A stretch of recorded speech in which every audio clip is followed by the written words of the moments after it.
second part of my video discussing what I've been calling the subprime Caravan albums, the more uneven material that they did after the classic years. In the last video, I talked about the iffier albums, the material which had some enjoyable qualities, but which is probably best left to completists only. We're at the split now where the material, I think, does start to get genuinely good. As always, I'm Hans from Electric Brain, Electric Shadow. We're a contemporary art rock project that is influenced but not limited by the prog rock tradition. Check us out on Bandcamp or your favorite streaming service. In fifth, I have their 1977 album, Better by Far. Now, Blind Dog at St. Dunstan's has somewhat of a reputation as a fumble, right? But this is really the first album where they're generally agreed to have lost the plot. And I have to admit that I actually found myself liking it quite a lot more than I thought I would going in. Maybe just because that reputation lowered my expectations, but still. You know, I've mentioned a couple times the diminishing of emotional complexity. This is a very fun, very cheery, very libidinous album. All those things might be to its detriment. The songs are uniformly quite short, chorus-oriented. But I think that you have an example here of how certain enduring Caravan strengths can enhance material which should, on paper, be pretty weak. The first is that Pi, as a writer, has a really strongly developed sense of narrative and story, right? Even though most of his contributions here are basically silly little songs about sex, they have amusing details and maybe even some kind of a feeling of suspense to their narrative arcs. I'm thinking particularly here of the songs Behind You and Give Me More, both of which have a pretty impressive amount of detail and craft, despite fundamentally being kind of about dumb topics. The second virtue is a great sense of creativity and attention in the arrangements. Everything is very well played. There's nice solos everywhere, and there's some really interesting production tricks as well, like the drum sound here in the song Behind You.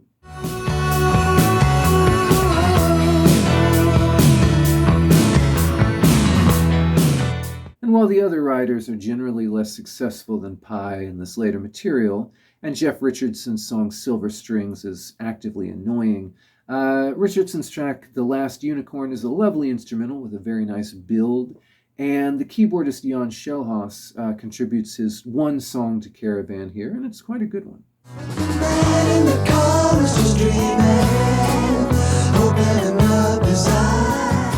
So, yeah, you know, this is a good-timey sort of album with short songs and relatively few ostensibly progressive qualities.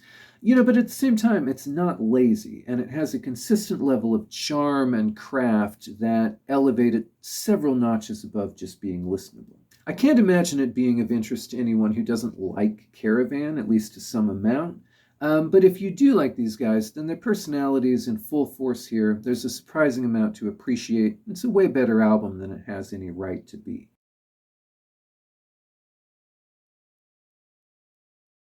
In fourth, I have the Unauthorized Breakfast Item. Now, this was the second of their latter-day albums, the follow-up to the really quite excellent Battle of Hastings, which you'll see further up the ranking here. Now, this album isn't as effective to my ears as Battle of Hastings, but it's still surprisingly good for a band in the latter part of their career and coming off long periods of inactivity. The faster-paced songs are surprisingly high energy and catchy. For instance, the opening Smoking Gun comes out immediately with a very sharp riff. The distorted organ solo in Revenge really feels like something right out of the classic period.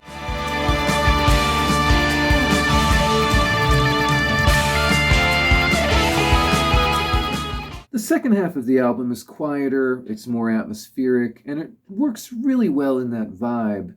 Even songs which are a little weak in places still have great interludes and instrumental parts. For instance, this atmospheric interlude in the song Tell Me Why.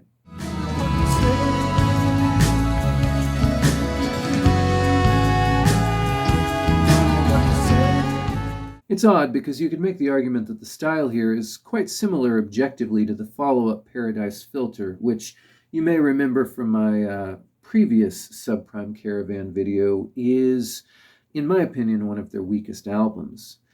whereas this is one of the best, at least after the classic work. But I suppose the distinction kind of just lies in that alchemical realm of artistic quality, right? Which is the sort of thing that makes making an articulate argument in a ranking video somewhat difficult.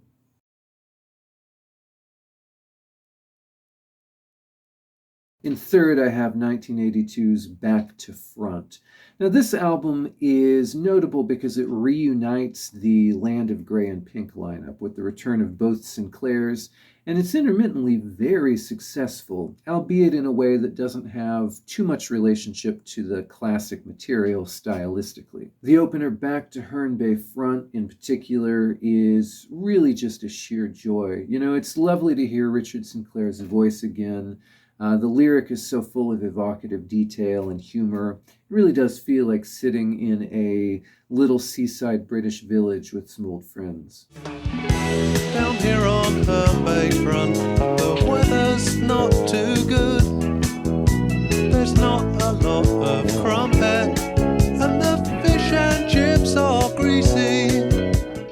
The same warmth and detail come from Richard's song AA Man, David Sinclair's videos of Hollywood. Every star that has died leaves a void, now locked inside some reel of celluloid. There's just something immersively comforting about these songs. Pies don't feel as effective in the same way, even though their tone and style are fairly similar.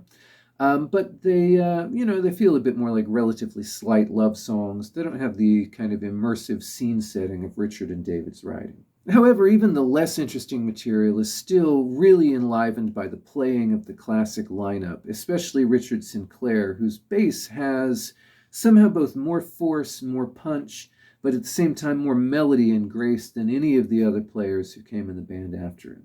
The whole album has a warm blanket quality, which I find immensely comforting, immensely appealing, highly recommended to fans of the older work.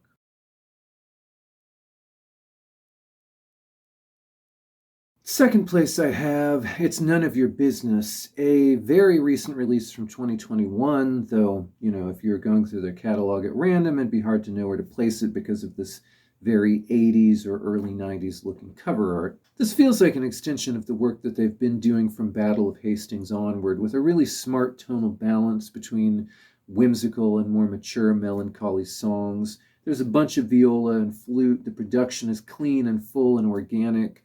It's very thickly arranged. In some places, it's surprisingly up-tempo, given the band's age, while in others, it's gentle or folky, or in some places, nearly ambient. The title cut and I'll Reach Out For You are both essentially the closest things they've done to a prog rock epic since Cunning Stunts, both reaching the 10-minute mark by surprisingly elaborate instrumental sections and multiple parts.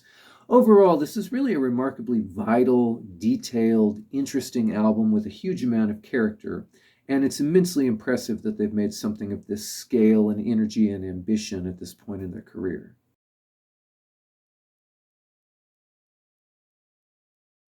And in first place, I have The Battle of Hastings, the first album they made following the hiatus that began in the early 80s. It's an excellent comeback, where the late 70s and early 80s material sometimes comes across like a neutered or simplified version of the classic material.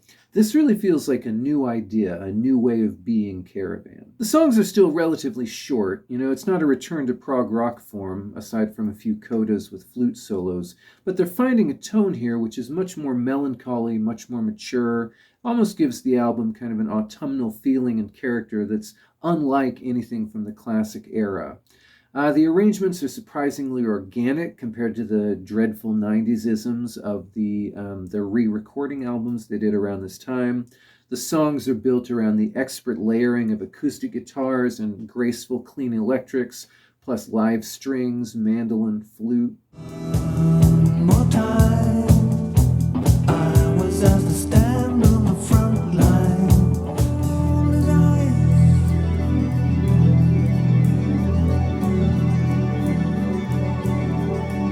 First time I saw you with a smile on your face, I knew that I love you always. And Pie dominates the writing here, aside from one really thoughtful and moving song by David Sinclair. And this is really as consistent a set as he's ever written in terms of both quality and tone. I'd go so far as to say that it almost stands with the classic work. It's certainly more moving and consistent than Cunning Stunts, even if it's not progressive in some of the same ways. Now, the one song I had heard in the past before I approached this album is the short, bizarre, novelty song Windy Wants Another 6-Inch Mole, which a friend of mine discovered and turned into a running joke. It's clearly a double entendre, but quite inscrutable beyond that basic fact. Now, the booklet for this box set clarifies that Pye worked in the 80s as a sales engineer for a company which made tunneling machines for municipal governments, aka moles, which sheds some light, I suppose, on the origins of that joke. I'd say that knowing that was probably worth the whole $200 I spent on the box set. All right, thank you very much, everybody, for your time and attention. I hope that you have enjoyed my rundown of the post-classic, but in some cases still quite appealing later Caravan work. I'm sure that you'll all let me know your thoughts about my choices here in the comments, and I hope everybody has a good rest of your week.